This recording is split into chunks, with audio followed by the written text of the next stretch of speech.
5일 부산시청에서는 우키시마오 폭침 한국희생자 추모협회 주최로 광복 70주년 우키시마오 폭침 진상규명을 위한 국제세미나가 열렸다.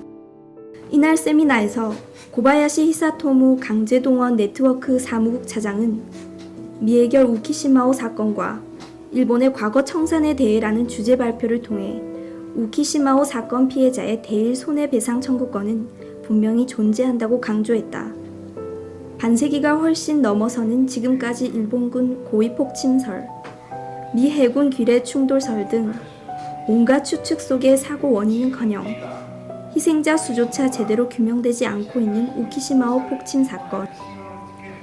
일본 해군 특설함 우키시마오는 1945년 8월 24일 일본 교토시 마이즈 루안 근해에서 당시 일본에 강제징용됐던 한국인 노동자와 그 가족 등을 태우고 오던 귀국 1호선이었다. 그러나 항해 도중 의문의 폭발 사고로 침몰하면서 수많은 사상자를 낸 비극적인 사건으로 기록돼 있다. 강제징용 진상 규명을 위해 힘써온 일본 민간단체인 강제동원 네트워크. 이 단체의 고바야시 사무차장은 일본 정부는 외교 루트를 통한 공식적인 문제 제기가 없는 한 움직이지 않는다면서 결국 열쇠는 한국 정부가 쥐고 있는 만큼 사건 해결을 위한 한국 정부 차원의 강력한 대응만이 일본 정부를 움직이게 할 수 있다고 주장한다.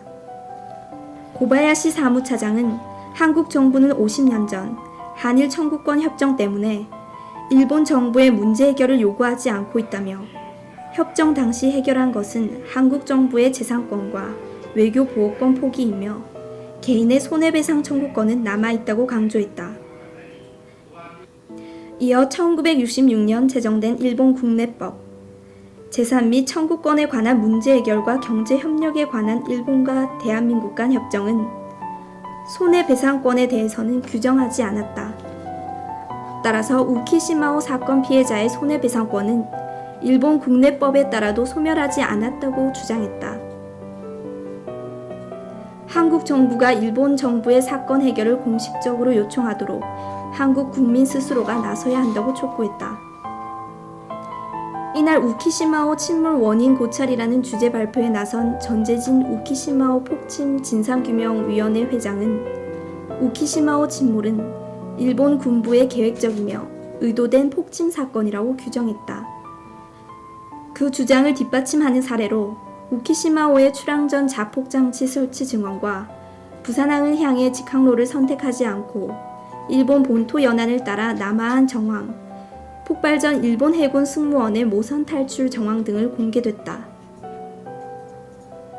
이날 주제 발표에 앞서 생존자 이모 씨의 침몰 당시 이상 정황 등에 대한 생생한 증언이 있었다. 숫자 모르고 또 거기는 8,500명이 탔다고 그렇게 이거 다 알죠.